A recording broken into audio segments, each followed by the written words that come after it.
know about it. The FBI can often behave like Gestapos, but the true blame should be on the DOJ, the Department of Justice. Every FBI agent works for a federal prosecutor. The federal prosecutors, the Department of Justice, tell them where to go and what to seize. So in this case, we know that the following must have happened.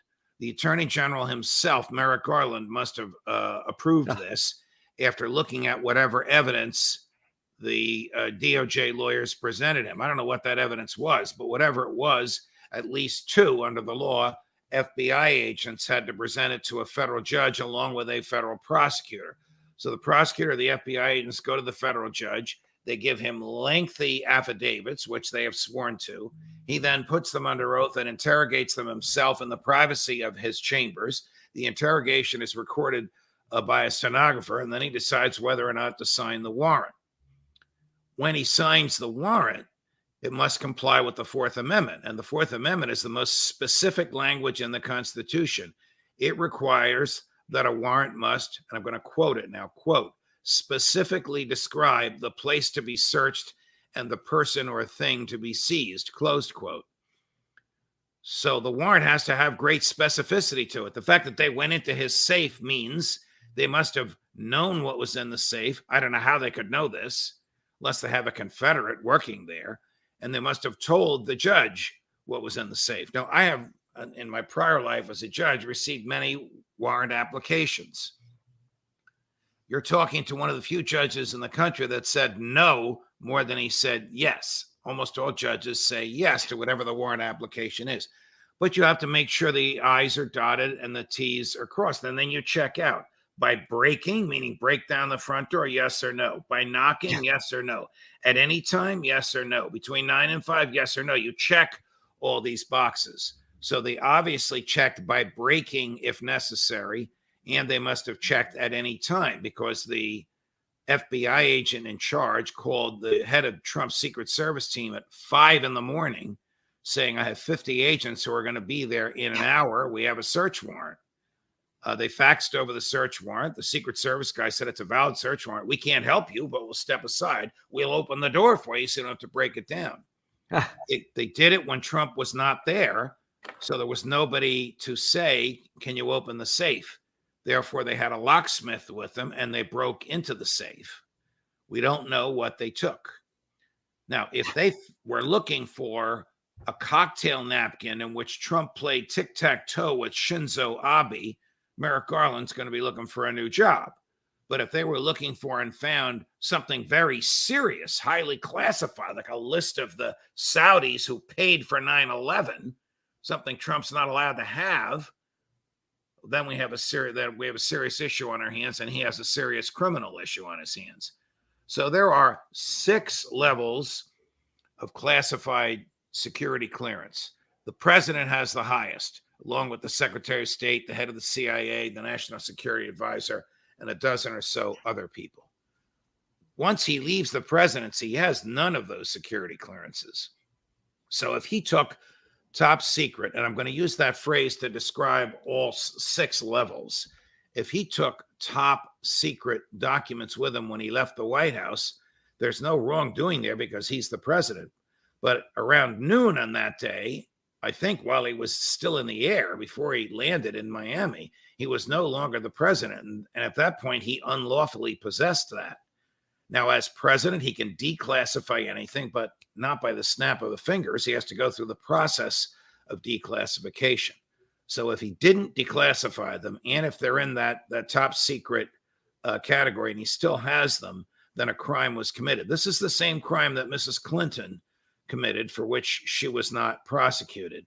This is the same crime that Sandy Berger committed, although Sandy, you may remember this crazy story, actually went to the National Archives, created a diversion, took the original document, put it in his underwear, and walked out. And they eventually caught him and gave him a slap on the wrist. When Jim Comey famously announced around the 4th of July in 2016, something the FBI is not allowed to make a decision on, only the DOJ can, we're not going to prosecute Mrs. Clinton. It was this crime. The crime is the only crime in all 5,500, let me repeat, 5,500 federal crimes. This one, espionage, is the only one where the government doesn't have to prove intent. They can prove that you negligently took and negligently retained top secret information. So that's where we are. I want to see the affidavits that the FBI presented to the judge. I want to see a transcript of their testimony, if there was any, before the judge. And I want to see the warrant, and I want to see what's called the return. The return is a list of everything they took, which they will eventually publicly file. How long will it be before they publicly file something like that? Well, they took about 15 or 16 boxes, Gerald. If there's, a few hundred documents in each box, it's going to take a few weeks before they file it. But look, this judge must have known that what he was doing would be scrutinized by the whole world. There must be some very serious allegations there of a serious crime and serious concrete evidence, because if there's not, Merrick Garland will be looking for a job, and Joe Biden will probably be impeached by a Republican House. Well, let's take a look at that guy Garland. This is the guy that went to Ukraine, isn't it? Who is this? Garland. Yes, the Attorney General of the United States. Yeah, he went for what purpose, I don't know, but the pat on the shoulder, his colleague in Ukraine, and shortly thereafter, the chief prosecutor of Ukraine was fired by Zelensky. We don't know why. Yeah, but could you imagine what's he doing over there? Well, what is no, in my view, head of the Department of Justice doing over in Ukraine? There's no legitimate American governmental purpose to his presence. He's there on a political mission, I guess somehow. I don't know how this would even work to make Joe Biden look good. Again, on a political mission, and that's what this country's become, a political mission. And it's so sad. So you're suggesting then that they may have something serious on Trump? Boy, if they don't, they're going to be looking for jobs. They'll find a job anywhere. And if they do, then the former president has serious criminal issues. My first reaction was, he's got 3 criminal investigations. Which one is this? Well, it's not Atlanta, because that wouldn't involve the FBI. It's not January 6th, because I doubt that he'd have any documents reflecting that. It must be the retention of top secret materials. And of course, that's the one that it is. Now, when the National Archives went through the documents that he left behind in the White House in the earliest days of Joe and Jill Biden's residence there, they concluded that thousands of pages were missing. They communicated with Trump, and he said, I have it, it's mine. They said, no, it's not. And they negotiated, and he agreed to surrender about 14 or 15 boxes. Then the DOJ got involved and said, we think you still have a lot of stuff that belongs to the federal government and is top secret. And he had lawyers negotiating. The negotiations, are you ready for this? This is bizarre. Actually took place at Mar-a-Lago. The federal prosecutors prosecuting Trump, with his permission, entered his house along with his lawyers, and in a room in the house had the negotiations. Apparently, the negotiations fell apart. Now, adding to this is a bizarre event that occurred yesterday.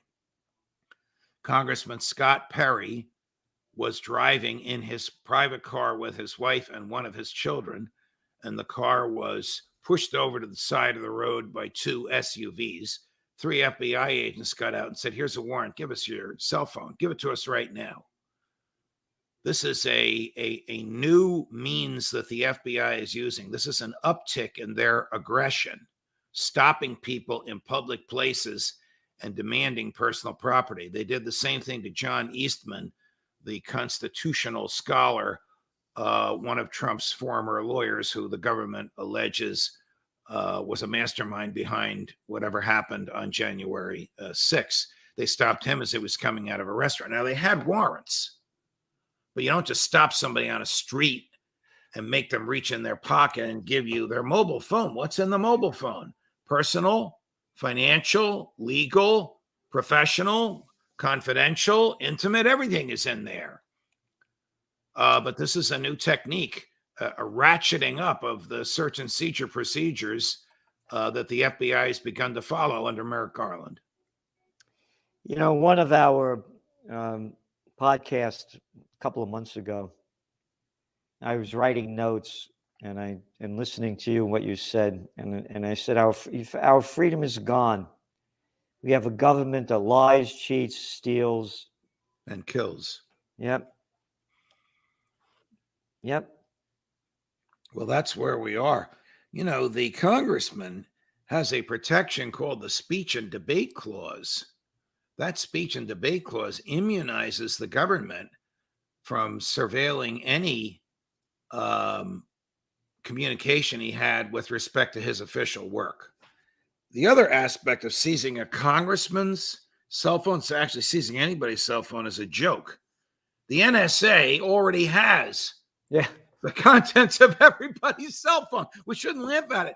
But the NSA won't give it to the FBI because by doing so, they would have to admit that they have it. They deny that they have it. They also hate the FBI. Probably the only thing we agree with the NSA on. Yeah, look what the NSA did. Look what happened to the guy Snowden, right? Correct. Yeah. Look, none of these things, NSA, it's the National Security Agency, Americans, 60,000 person strong domestic spies, the CIA, the FBI, the Bureau of Alcohol, Tobacco, and Firearms, none of these things are recognized under the Constitution. The 5,500 federal criminal statutes, they're all unconstitutional, but two, the only two that are authorized by the Constitution. Will you say that again? Yeah, there are 5,500 federal criminal statutes. They're all unconstitutional except for two, the ones that are authorized by the Constitution: treason and debasing the money supply. All the other crimes were intended by Madison and the drafters of the Constitution to be prosecuted by the states. So the federal government is totally and utterly out of control. The CIA is unconstitutional. The FBI is unconstitutional. The NSA is unconstitutional. The Bureau of Alcohol, Tobacco, and Firearms is unconstitutional. If I had a list of all these three-letter agencies.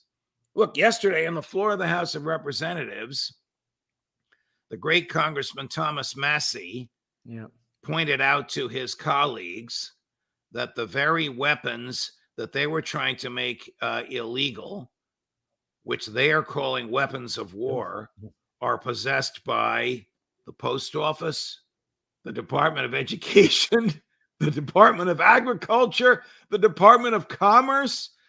So he offered an amendment, if these things are weapons of war, to ban those weapons from ownership by anybody except the Department of Defense.